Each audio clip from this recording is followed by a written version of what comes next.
Hey, this is Heidie-Fernandez, your virtual assistant for today.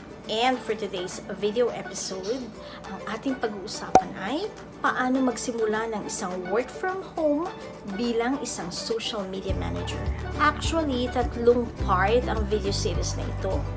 Unang-una, introduction sa social media management. Pangalawa, walkthrough sa tinatawag na content creation. At pangatlo, walkthrough kung saan paano maghahanap ng trabaho bilang isang social media manager.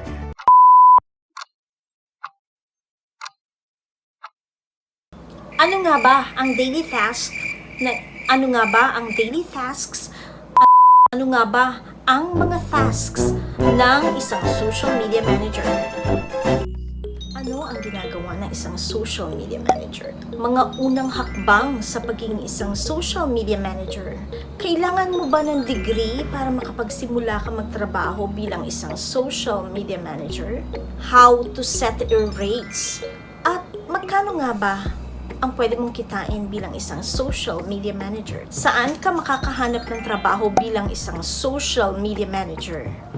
Social media manager ay yung namamahala sa iba't ibang social media platforms ng iyong kliyente tulad ng Twitter, Facebook, Instagram, YouTube at marami pang iba. Ang ultimate objective ng isang social media manager ay mapalago niya yung iba't ibang social media handles ng kanyang kliyente. Hindi lamang yung number ng followers, kung hindi yung interaction at yung engagement para sa kanyang mga followers o sa kanyang community. First step sa pagiging isang social media manager. Importante na alam mo ang galawan ng iba't ibang social media platform tulad ng Facebook, Instagram, YouTube, at marami pang iba. So technically, gagamit ka ng Facebook, magkikreate ka ng mga beautiful messages, gagawa ka ng text copy, at magre-research ka kung ano ang mga viral topics ngayon sa social media. Kailangan mo nga ba ng degree para maging isang social media manager? No. Mas higit mong kailangan ang passion, panahon, creativeness, at maraming research.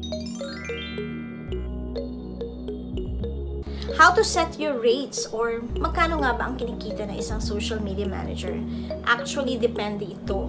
Pero sa social media manager na nagwo-work offshore, kumikita sila ng $17 per hour or higit pa. So, bahala ka na mag-set ng yung rates. Depende sa yung set of skills. So, mas marami o mas mataas ang iyong karanasan sa social media, mas mataas ang iyong rate.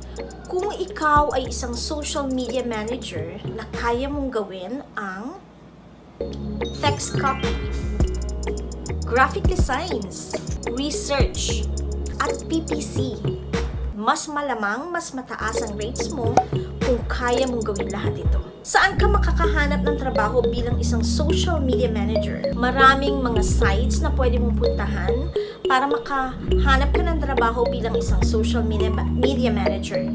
But I suggest you start with Fiverr, Online Jobs PH, Upwork, Freelancer site, at Facebook groups kung saan maraming job opportunities. Ngayon, nakapag-small introduction na tayo sa social media. Himay-himayin natin yan. So, sa part 2 na video na ito, akin namang i-discuss kung ano-ano ang yung tasks bilang isang social media manager. So, step-by-step guide ito.